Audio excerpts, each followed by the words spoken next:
各位书友好，我是和合中国图录的第3部分的责任编辑梁小娇。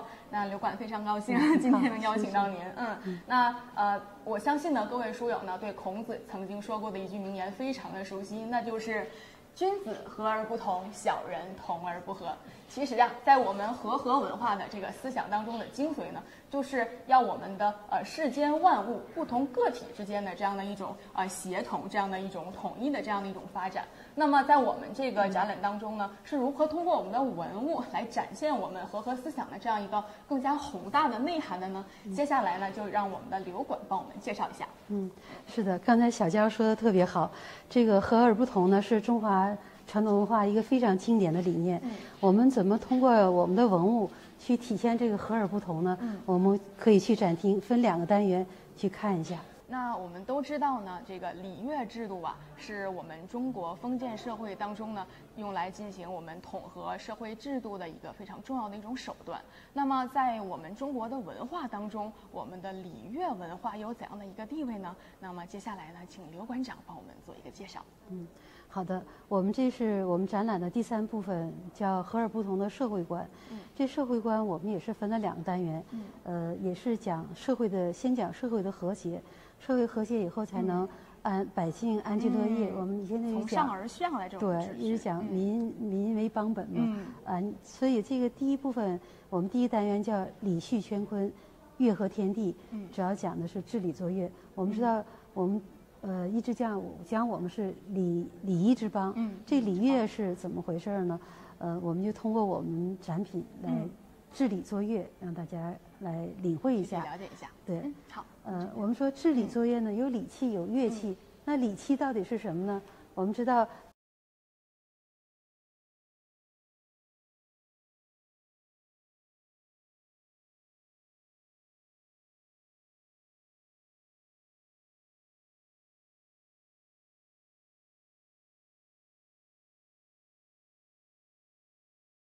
实际上，我们知道治理作乐，尤其在西周，它礼乐制度是特别严格的。比如说，天子9鼎8簋，诸侯是7鼎6簋等等。就是我们吃饭用的或者是祭祀用的这个东西，都是不一样的。对，它主要是礼仪，只要讲祭祀。因为我们知道，讲国之大事在祀与戎，祀就是祭祀，戎是战争。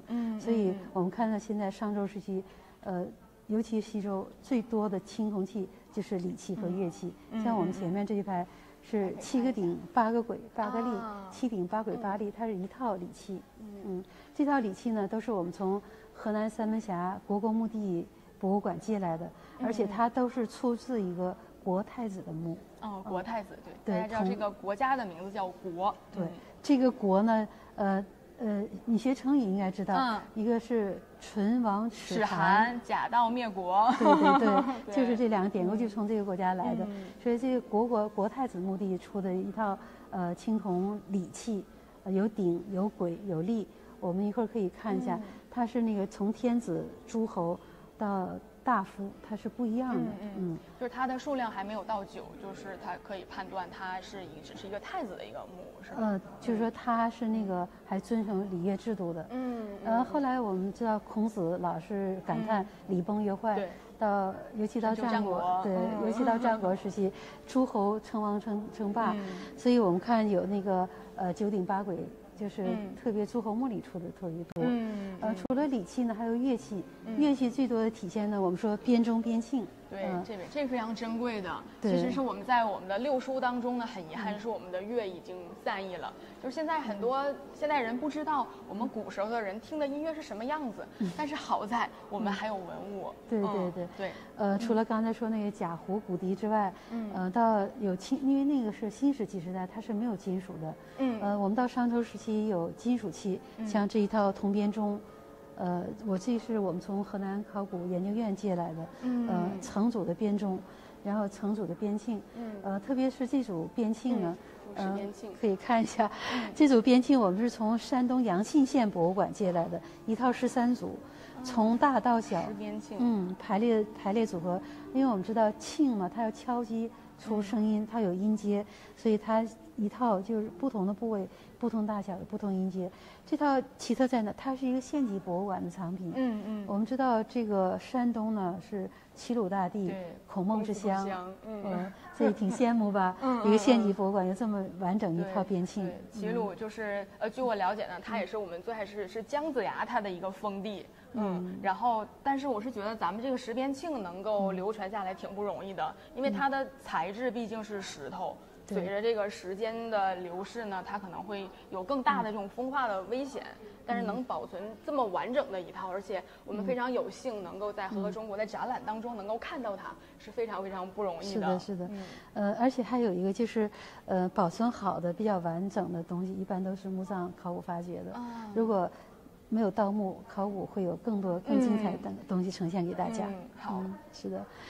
我们说这个制礼作乐呢是先秦时期，但是礼乐文化呢实际上一直是有传承的。比如说我们这个有大圣男女编钟，就是到了宋代了。对，宋代这个大圣男女编钟呢，实际上是宋徽宗。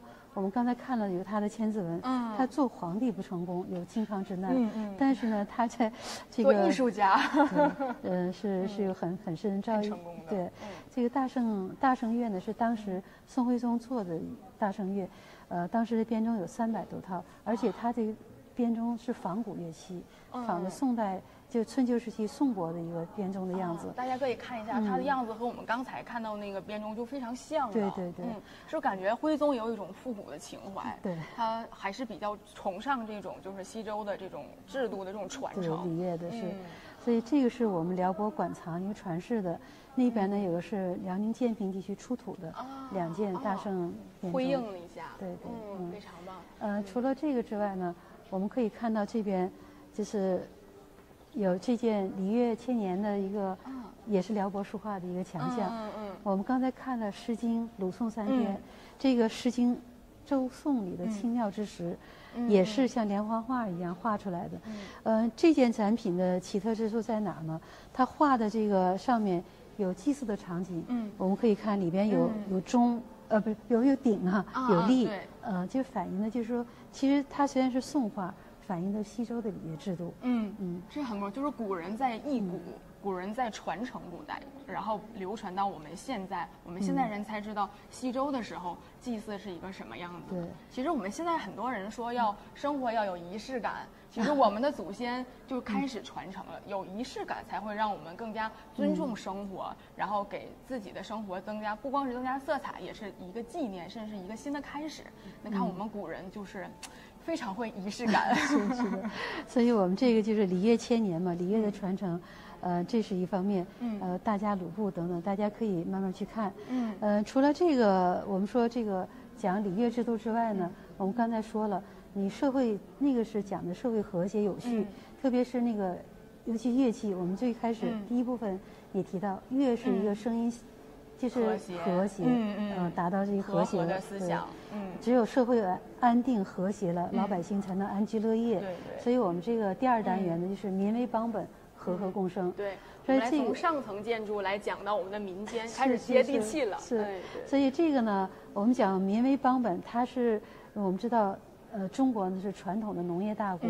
所以我们第一组呢就是田园耕织，尤其是耕织图，大家可能都耳熟能详，你们做编辑的可能碰到的更多，对，所以我们这也有耕织图。是我们是从土地当中走出来的民族，那么我们要传承这些我们先人留给我们的这些智慧瑰宝，包括我们就像我们在天工开物啊等等里面都会看到一些我们中国的古人是如何劳作的。那我们作为衣食住行当中的这个最大的就是民以食为天的这个食是怎么来的？我们这个文会很好的呈现出来。对，民以食为天，它其实更多的就是说人和自然之间，就是相互依存、共生共荣，然后才能达到这个和谐共生的一个美丽的生活。那我们看到这个耕织图当中可能只是一幅，但是在我们和合中国图录当中呢，是完整收录了我们的这个耕织图的其他的册页。那感兴趣的书友呢，也可以在我们的书中来查看。是的，这个田园耕织呢，还有一件重要的展品，就是我们这个山西水墨图。可以看一下，它也是个元代的，像我们刚才提到那个，元代的扁舟奥尼图一样。但是这个画家呢，也是个无名氏，考证不出来了。这也是辽博的产品，藏品。这个呢就是民生的一个生产模式最基本的一个体现。我们看有山有水，溪流从山间流出来以后，运用它这个重力，对，然后建了一个水磨。古代人好聪明。是，我们知道磨它是加工粮食的，刚才讲的民以食为天，这个就是民生为本这个思想，是它一个最直接的体现。这个画你可能还不知道，它另外有个名字，叫民物熙乐图。就是生活富足、安居乐业，这个意义在里边。那从这个书画的内容也可以展现出来，我们从之前的这种上层社会的关注，然后我们的现在的画面开始关注到我们的民生，就说明民的这个概念呢，在我们和合的这样的一个文化的统序当中，它起到了越来越重要的一样地位。是的，你说的特别好，是已经把我们的展览精髓都领会到了。除了这个我们说田园耕织之外呢，我们知道老百姓在那个生活富足的基础上，他肯定是有追求的。对，老百姓最简单的追求就是福禄寿喜。对。所以我们这第二组呢，就是吉祥如意。通过我们这个如意呀，画作就是就是福嘛，有福气，有高官厚禄，还有长寿等等。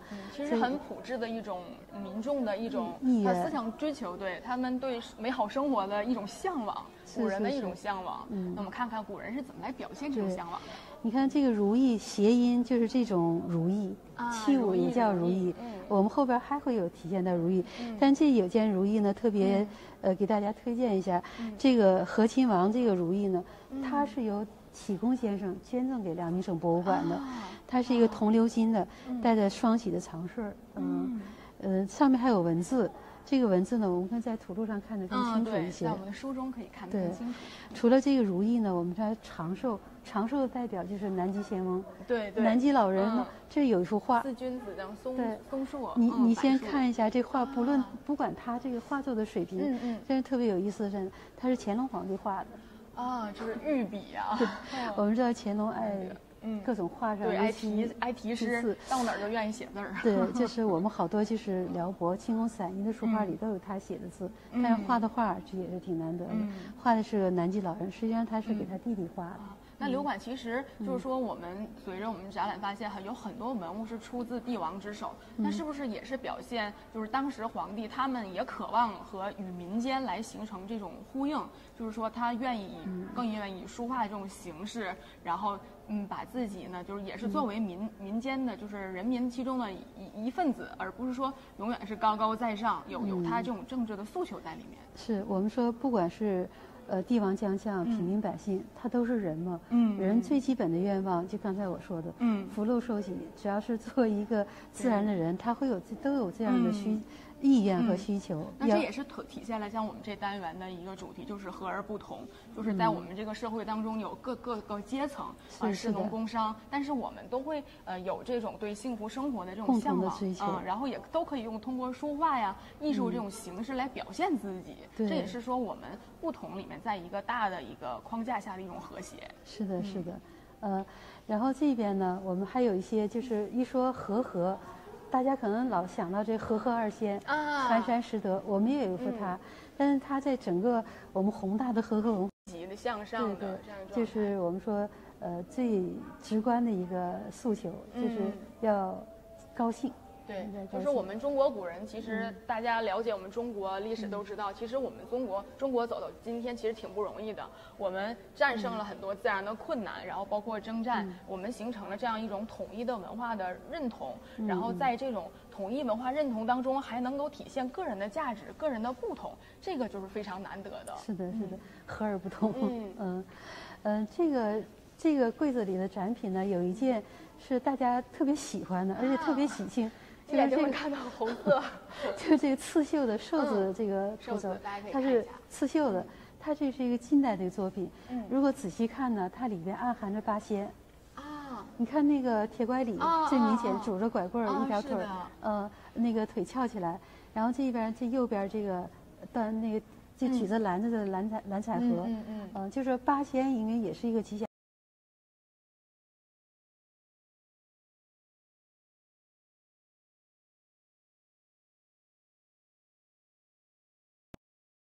在吉祥图案里出现的。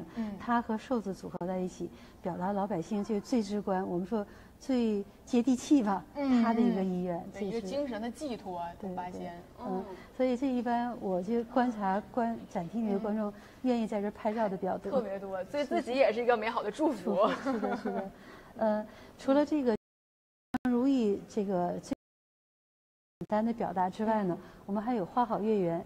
我们知道花好月圆，家庭啊是社会最小的一个单位，家庭是一夫一妻组成的。其实夫妻男女就是阴阳。我们从最开始讲那个阴阳和谐，天人合一协调，实际反映到人和社会、人和人之间，也是这个我们说花好月圆是一个最美好、最直观的一个表达。所以我们这你看有这个荷塘鸳鸯纹图案的作品特别多。就家庭和睦了，才会有这种良好的家风来传承。对对对，像这个是这个皇帝粉彩这个眉雀纹的这个盘，是那个清代同治皇帝大婚时候特意烧造的。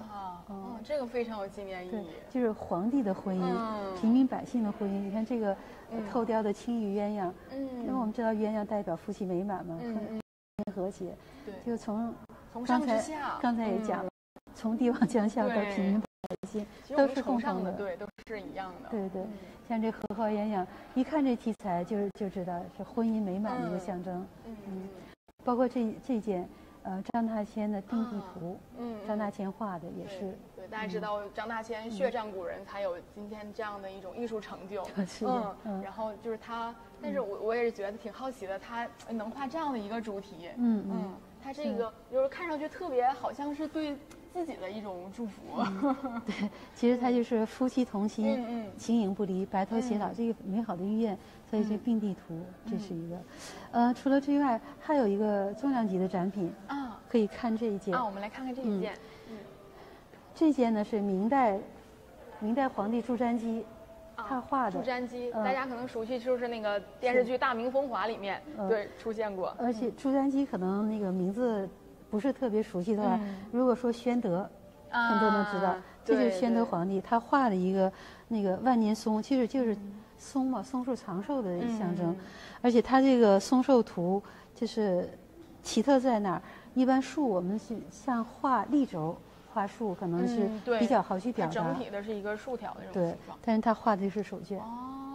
这个很难得。手绢本身就有连绵不绝、连绵不断的意思。他又画的是松树，所以就各种意义。因为皇帝画的。对，我们的手绢，我们的中国特有的这种手绢的展示方式，有它自己的寓意在里面。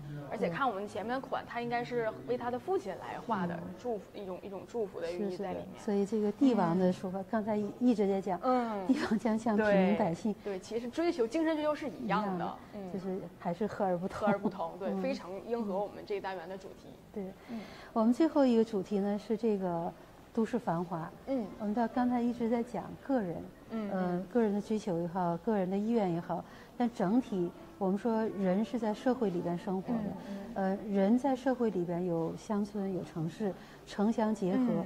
当时的都市和都市乡村是怎么一个状态？我们也可以从我们的姑苏繁华图里，就是物阜民丰，生活富足。百姓安居乐业，在这边有很好的体会。这个姑苏繁华图呢，就是大家可能关注的更多一些。我们除了给它全件展示之外呢，还有动态的展示。尤其这个多媒体展示里边就是截取了姑苏繁华图里状元街的那一段。我们说考状元的都要上这儿来看一看，里面有状元糕，还有那个文具啊、笔墨之类的。对，包括我们的图录里面也有相应的一个放大的一个图片，大家可以去近距离来欣赏。哎呀，这姑苏繁华图真是一言难尽。大家就是有机会的话，在展厅里边从头到尾，可以看一下，就是有多少个人、多少个店铺、多少条船，画的是什么，就可以细细来讲。我不是说我这一眼就能给讲得尽的，真的是可以和我们的《清明上河图》来组成一个非常好的一个对照，来一起来观看。对你说的《清明上河图》，就是我们是第一期是姑苏繁华图，然后下一期要换《清明上河图》了。是的，是的，但是在我们的图录里呢，可以同时对我们同时的来观看，对，而且有一些细节可以在图录里看得更清楚。但是现场的感觉跟图录感觉互相对应，你就能把这幅画。看得更仔细，理解的更透一些，更深一些。对，像我们能看到古代的时候，它的民居、它的村落是什么样子的，那个时候的绿水青山是什么样子的。其实现在很多人就也更愿意回归这种田园的生活。对，包括我们那个习主席也是在提倡我们绿水青山就是我们的金山银山。对。这个时候其实是古人给我们传承一种他们对于社会生活的一种非常朴质的这种一种追求。那其实作为我们现代人呢，我们也应该把它传承下去。这个姑苏防华图，你一听这姑苏的名字，它画的就是苏州。实际上那个对我们说苏州现在那个好多就是老的街区还在保留。这件作品呢，在苏州博物馆新馆，就是贝聿铭先生建的那新馆开馆的时候，他们借去展出过，特意做了这个姑苏防华图的特展。好多苏州老百姓就趴到这个图跟前，找自己家在什么地方。对，你像那个姑苏城外的虎丘塔、寒山寺，对，背过的课文，是，这样非常有意义，就是有一种历史同时空。就是我们是这里土生土长的人，然后我们去了解我们的过去，了解我们的祖先，我们曾经的去触摸我们曾经的土地，然后你会有那种非常深深的对家乡的这种眷恋和对这种社会的祖国的这种认同感。对，所以说我们说那个我们第三部分和而不同的社会观，前面已经讲了很多，究竟社会是怎么呈现的？我们通过这个图。让大家直观的感受，这就是我们和而不同的社会，繁华的社会，一直到现在，一直到现在，我们也是在追求这种和而不同。大家都是我们要尊重个体的这种发展。那我们这个个体在我们这样的一个和的一个思想下面，它才会有一个更好的向前面的发展。如何来协调？是的。那刘馆的介绍非常的精彩啊！好，那我们第三部分呢，就是到这里就结束了。那刚才我们说从天上到人间，那么从人间的自上而下，我们了解了和的这样思想。那接下来呢，我们要开启我们的第四部分，我们要走出去，看看我们的和思想是如何在古往今来的这个世界范围当中起到我们重要的地位的。好的，我们下面去第三个展厅看第四部分。好的，大家好，我是辽宁美术出版社和中国展览图录第四部分的责任编辑陈静思。接下来呢，我们已经来到了本次展览的第四部分——协和万邦。我们知道“协和万邦”一词出自于《尚书》，那么“协和万邦”与“和理念”一词有什么共通之处呢？接下来我们就请刘馆长为我们解读一下。我们是展览的最后一个部分——协和万邦的。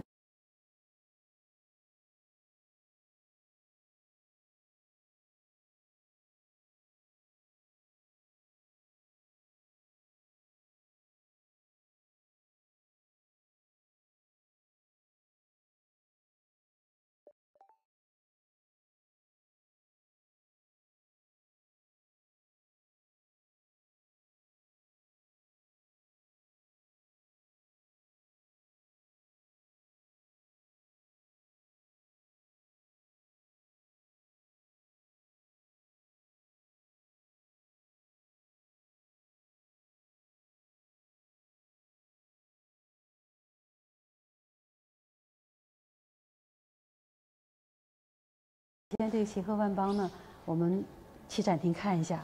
接下来呢，我们来到了第四部分的第一单元——交流互鉴。说到交流，我们就会想到丝绸之路，而本次展览第四部分的第一单元也是以丝绸之路为开篇。接下来呢，请刘馆长为我们讲解一下丝绸之路为何是本次第四部分的开篇。刚才小陈也提到了，我们这第四部分呢是协和万邦，实际上就达到万邦协和这个状态。万邦协和最重要的体现就是我们说丝绸之路的交流和互鉴。丝路的体现呢是丝路上有人开的丝路。那行走在丝路上的人是哪些呢？我们可以看一下。这一件呢是文集归汉图。很遗憾，现在是复制品，将来会有15天。真品的展出时间，大家可以期待我们的公众号。为什么要放这一件呢？我们知道，蔡文姬也好，王昭君也好，他们实际上都是在行走在丝绸之路上的人。他呢，尤其实文姬归汉这个事件，这个历史事件呢，更多的是我们说有较强的文化认同的这个特征在里边。这是我们说可以查到的名人。除了他之外呢，我们可以看这件胡人吃饼骑驼俑。为什么这么钝呢？上面是一个胡人，他正在吃饼，然后骑着骆驼，骆驼上呢有行囊，行囊里装着丝绸。所以这件呢，也是我们从山西博物院借来的一个明清的展品，而且大家也特别喜欢这件展品。这胡人的形象特别生动，他那胡饼实际上就是我们现在说的馕，因为这个馕呢，应该是可以储存时间比较长的一种干粮。他骑在骆驼上在吃饼，说明他是着急赶路的，一边风尘仆仆的赶路，一边在骑在骆驼上吃着这个饼。你看他的表情也是特别放松、特别喜欢、特别高兴的一种状态。所以这个胡人吃饼骑驼俑，除了这个之外呢，我们看骆驼上驮的这个行囊，装的丝绸这个绢，它是山西出的。这个狐狸彻呢，可能大家不太清楚。如果说敕勒川阴山下，天似穹庐，笼罩四野，这首民谣，大家就是跟他的家族有关系的。这就是我们早期说的干饭人了，古代的干饭人。干饭人是的，同样，这个丝绸之路骆驼俑，我们看辽宁地区也出了这个是，辽宁朝阳地区唐墓出的，也是骑骆驼俑，那个丝驼就是它上面驮的行囊里装的也是丝绸。不光有这个，而且我们说这个丝路上的人呢。还有像我们这个从旅顺博物馆借来的泥塑的彩绘文官俑，还有唐代懿德天子墓出的这个胡人骑马俑，尤其这个胡人满脸的络腮胡子，一看就是胡人形象，而且它是唐代懿德太子墓里出的，唐太子墓里出的这种胡人俑，说明当年丝路应该是比较就是一种常态化的一种状态。丝绸之路沿线到底有哪些线路？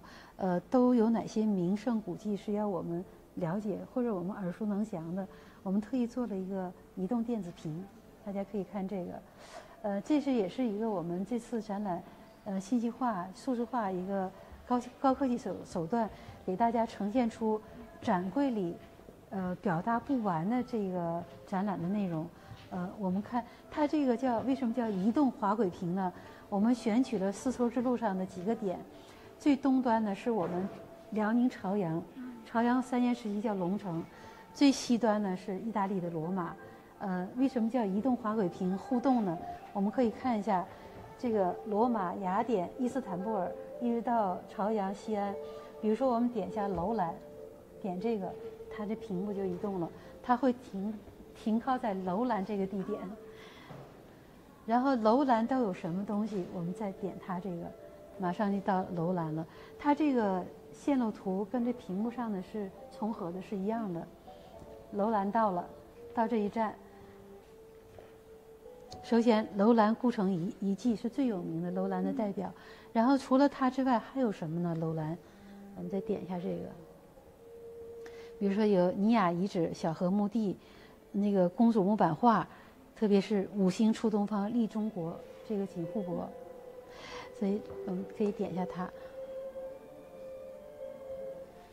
所以这个动态的展示还有倒影，就给人一种更生动、更直观的一个，这也是我们展览就是给观众互动的一个空间。这个互动形式也是非常新颖的。对，而且这个好多内容你在展板上或者展厅里你是呈现不出来的，太多了。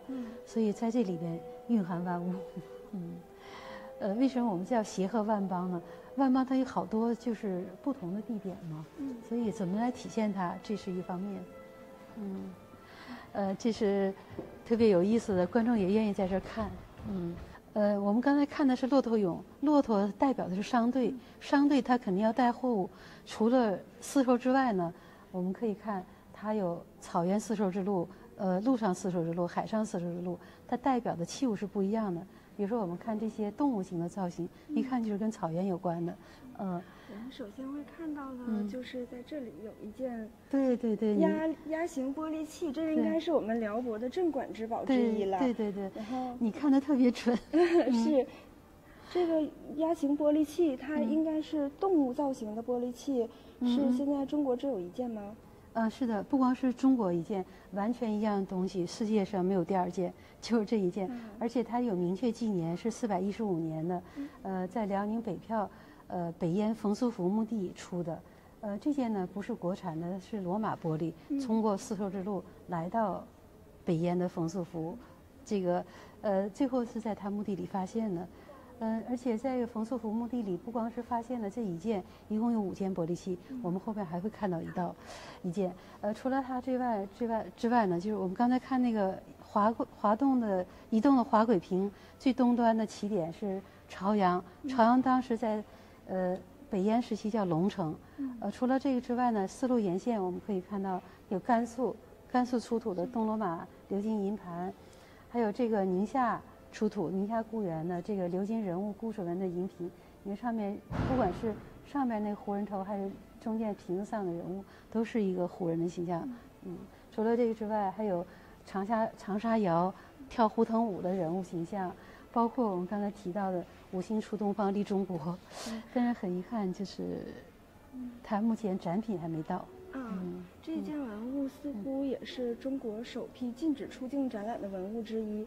然后之后我们展览的文物什么时间能？但是那个来的是一件复制品，具体时间我们还得看情况再定。现在展览里面的这一件文物还没有到，但是在我们和合中国展览图录里面，这些是有收录的。感兴趣的观众朋友们可以购买我们的图录，来一睹5星出东方利中国护壁的风采。是的，我们讲丝路除了有这个骆驼，有商队驮的货物，它有交易呢，最直接的就是我们的货币。我们可以看到，除了这个我们中国常见的那个铜钱之外，还有萨珊波斯的银币，还有这个东罗马的金币等等，都可以在这个展品里可以看到。有交易呢，刚才提到最多的是丝绸，中国丝绸的输出和输入，我们也通过这些展品来体现。特别是这个丝织物上的连珠纹，这些连珠纹是文化交流一个最典型的一个符号性的象征吧。因为我们知道这连珠纹呢，在中国其实新石器时代在陶器上也有，但是运用到纺织品上还是在南北朝后期，受西亚的风格的影响。所以我们看，特别是这件就是这件那个裤子吧，裤子上连珠纹特别明显，这是辽代的一件衣物，我们辽博征集来的。除了这些呢，丝路上的东西，还有瓷器，还有玻璃器，我们可以看一下这件展品里，这个展柜里边，刚才提到跟冯素福的玻璃器同样的，除了那个鸭形玻璃器之外呢，还有这个玻璃碗，特别通透的一个玻璃碗。对，除了这个，这是我们辽宁地区出的，除了这个宁夏回族自治区博物馆在固原地区出的，也是单耳的玻璃壶瓶，因为它造型是壶瓶的样子。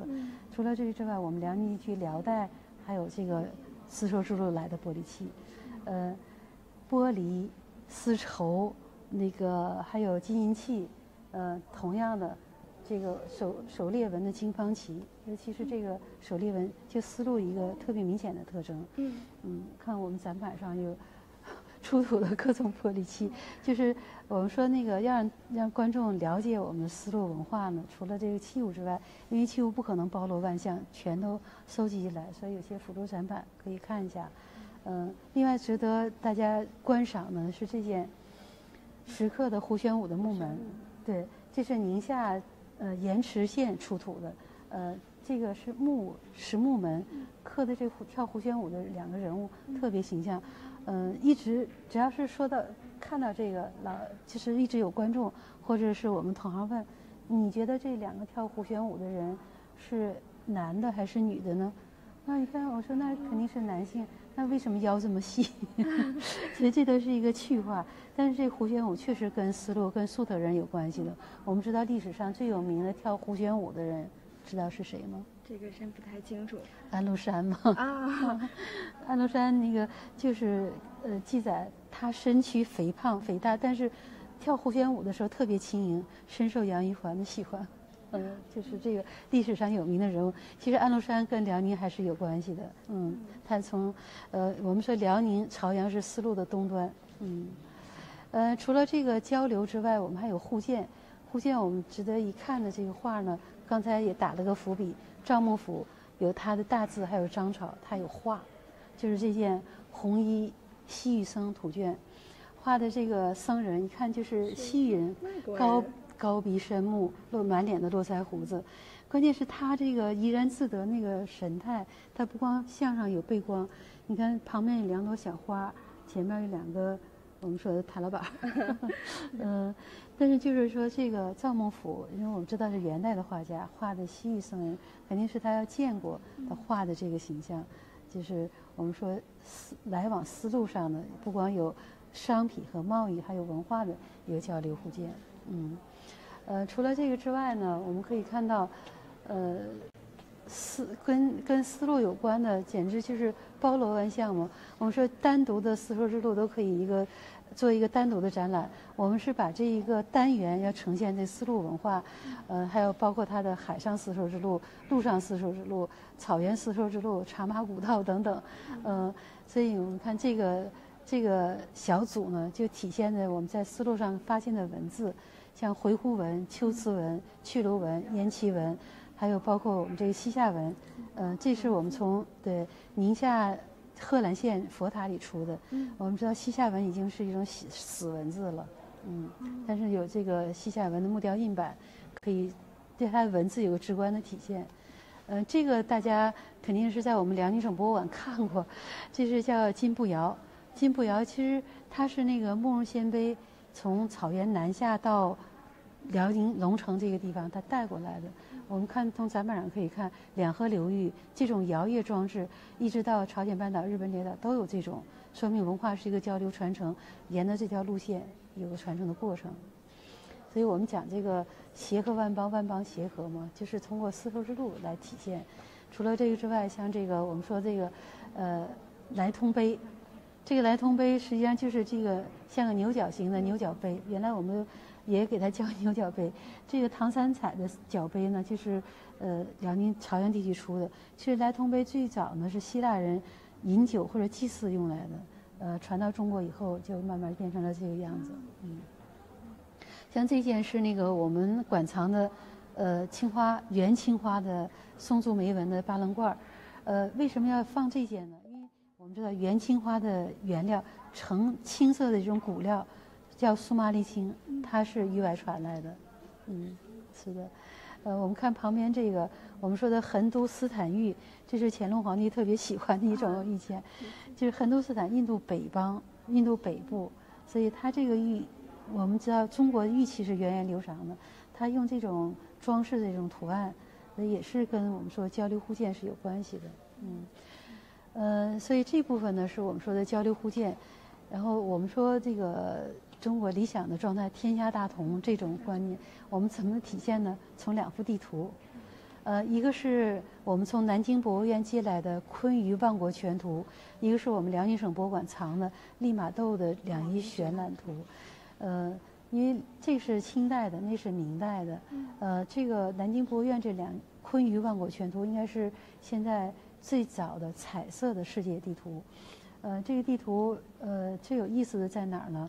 我们知道利玛窦是西方的传教士，西方地图它的构图一般是把欧洲作为世界的中心来构图，但是呢，这个世界地图是画给中国人的，所以他把亚洲放在了中间的位置。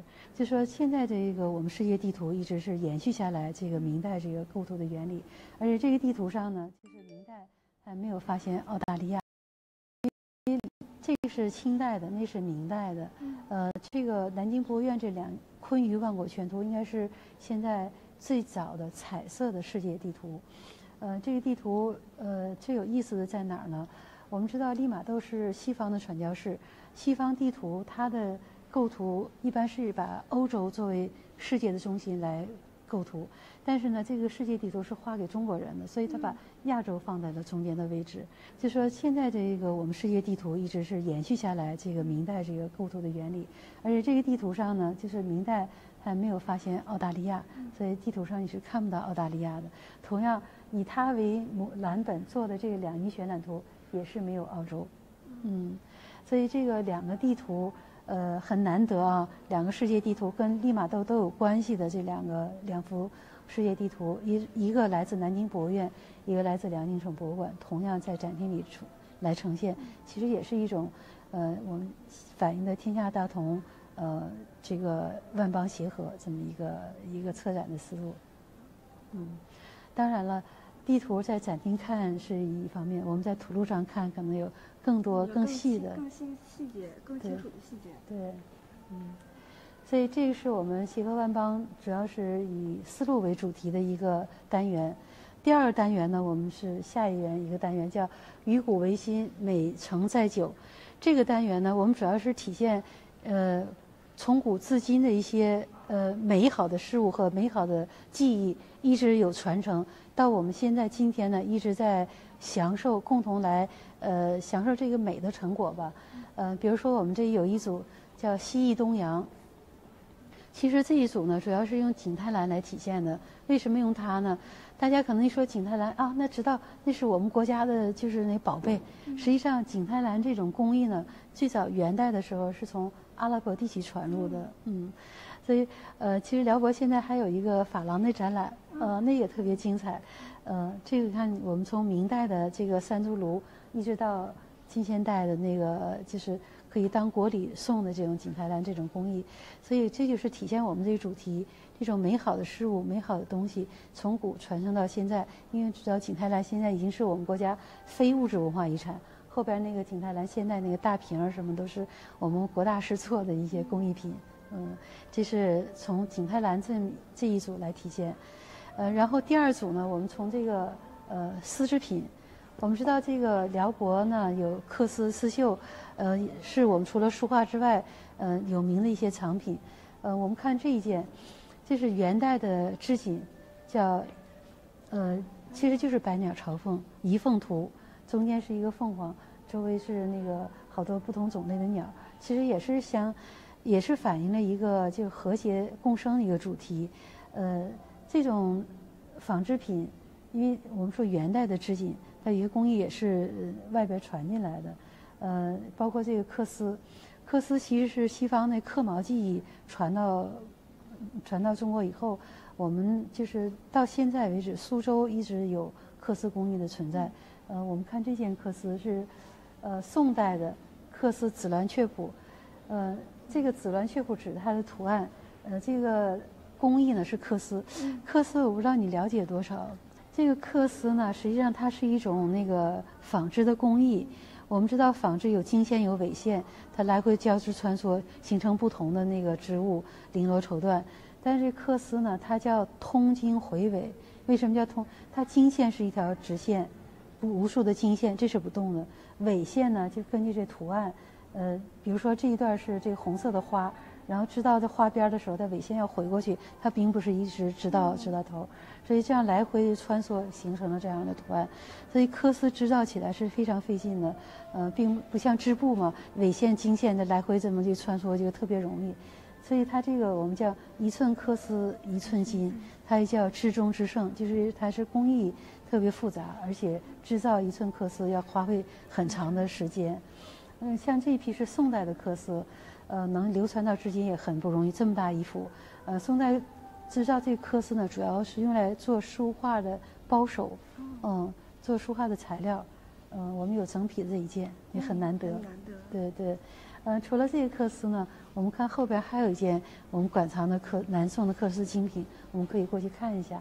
刚才看到紫鸾雀谱，那是立轴一整匹，另外还有一个小品，这个是朱克柔，一个缂丝大家，是宋代的，对对，南宋的缂丝山茶蛱蝶图，它是一个山茶花加一个蝴蝶，尤其山茶花那个叶子是被虫刻就是，你看它那个其实它不是画出来的，是用这缂丝，刚才我讲通经回纬，用那个技术织出来的，非常生动。是，为了我们，因为这个小品嘛比较小，为了让大家更直观，对这个有个动态的演示，我们做了一个数字化的呈现，大家可以看一下这个，就是把山茶蛱蝶和那刺绣那个鸟啊、蝴蝶啊飞舞，然后小鸟一会儿它要飞到那边山茶花上面，就是这个我们说这数字化的呈现特别生动形象。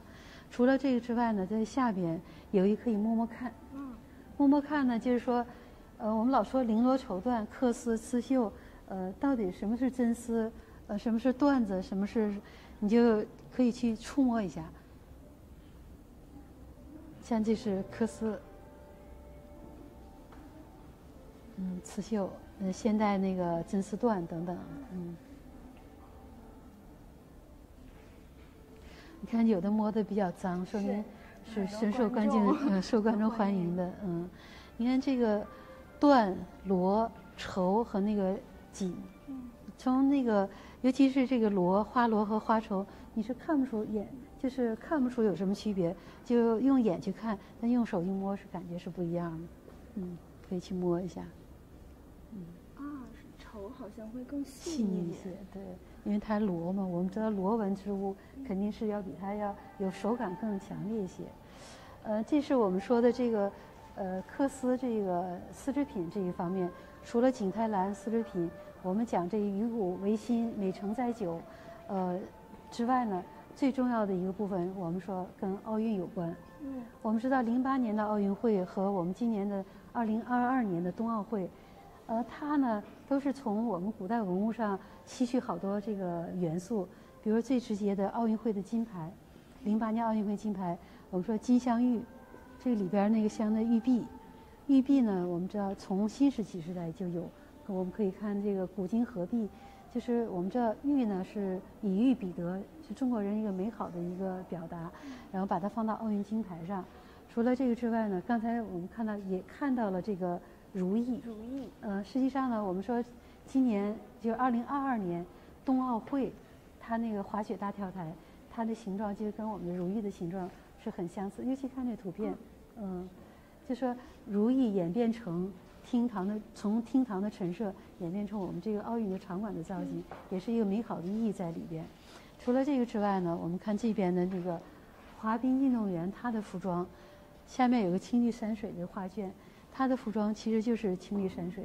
我们知道，那个春晚有一个只此青绿那个舞蹈，对，那实际上都是从我们中国青绿山水画吸取的灵感和元素做的这么。就说这个奥运是一个全世界的盛会，我们把这个反映中国传统文化的这些题材和元素，反映到这个我们这些奥运有关的元素里边来。让世界人民共同共享我们这个中国传统文化以古为新、美成载酒这个精髓，所以也是我们最后这个和合文化要体现的叫万邦协和这么一个理念，这么一个策展的一个思路，这样。非常感谢刘馆长为我们的讲解。本次展览第4部分的讲解内容到这里就结束了。展览虽然结束了，但是我们还是意犹未尽，所以呢，在展厅之外，我们还设了个尾厅。我们既然是从奥运最后让大家共享这个美的成果，和合之美，那么在享受美的成果之外呢，我们要一起向未来。所以外边呢，给大家留了一个观众的留言板，你对未来的寄语有什么？可以写下来，写在我们的互动留言墙上。大家也可以，如果到辽博来呢，也可以做一下，你把你的心愿写到我们的互动留言墙上，给我们留下一个美好的一个记忆。欢迎大家来辽博看展。欢迎大家来共享和合之美。非常感谢刘馆长今天的讲解，和合中国不愧是年度特展，比我想象的还要精彩。但是现在由于疫情的原因，很多朋友没有办法来到我们展览的现场。不过没有关系，我们和合中国图录收录了这些展品，并且通过高清图片以及局部特写的方式来为大家展现出来。接下来就邀请我们和合中国这本书的装帧设计老师马欢老师来向我们讲一下和合中国这本书的装帧设计特点。首先大家来看我手里的这本和合中国，大家可以看到它的开本非常的扩大，我采用了大8开的这种开本的尺寸，我觉得只有这么大的开本才能很好的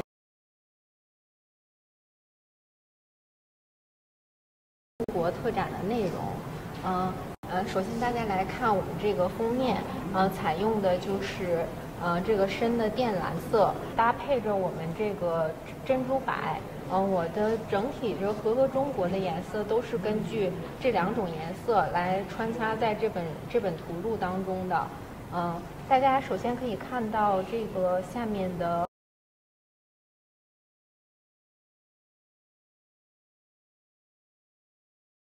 是用亚凹的这种工艺来进行了一个体现，占据了我们这个图录的封面的这个大部分。然后在这侧有我们和合中国的书名，是采用了这种烫珍珠白的这种工艺来体现出来的这个和合中国行书的4个大字。这本书的装订形式就是仿古的左开本，然后它的是一个平挤的一个形式，大家可以在这里看一下，这是我们的这个书籍。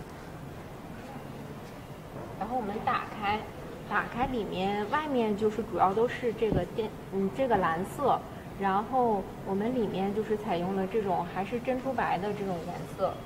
看我们封也是一个烫珍珠白，一个隐隐若现、比较素雅的这种感觉。然后我们开始翻开，这是就是一个蓝色的环衬。我们内页主要的用纸采用的就是160克的舒适雅印，它可以更好程度的体现出我们这些展品的颜色，这个漆污的质感，包括后面那些书画的颜色，在这个纸张上体现的都是比较好的。然后大家可以看到我们中间的这个部分也是穿插了我们这种素白的机宣纸，然后和正文纸达到不一样的触感。这个机宣纸上我们是用银印了我们中间的这张的比较代表的书画作品。在图录中大家可以看到有这种拉页的体现，这个是有一些这种小的拉页，然后在比较重要的，比如说我们这个签字文卷的这个展品就采用了一种特别大的拉页的一个方式。图录的附文部分，我们也选用了这个签字文作为一个底文，也采用了一个 UV 这样的工艺。我要介绍的就是这么多，希望我们的书友也可以亲自的来翻阅一下我们这个和合中国，亲自的感受一下我们这本书的装帧设计的美妙，还有我们书里的精彩内容。好了，非常感谢马老师的介绍。现在我们和合中国这本书在辽宁美术出版社的微店上正在热销，其中呢特装版的图书是配发了珍贵的宋徽宗草书签字文的邮票，欢迎大家点击下方的购物链接进行购买，数量有限，先到先得。那么今天的和合之旅到这里就结束了，欢迎大家关注我们美术大观的公众号，订阅更多的精彩，我们下期再见。